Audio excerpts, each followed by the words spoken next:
Hello सबैलाई नमस्कार। मैले चाहिँ धेरै पछि आज एउटा कविता लेखेछु अनि यो कविता फेरि मम्मीलाई सम्झेर लेखेको। कविता सुरु हुन्छ यसरी।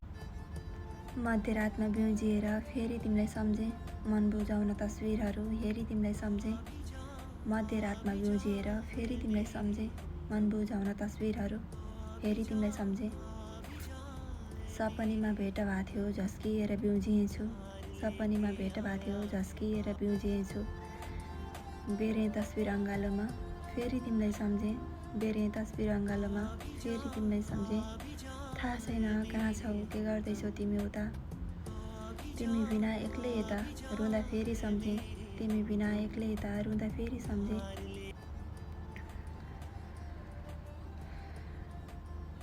गुनासो पनि कोसँग गर्नु, टाढामा आफै छु, गुनासो कसैसँग छैन, टाढामा आफै छु।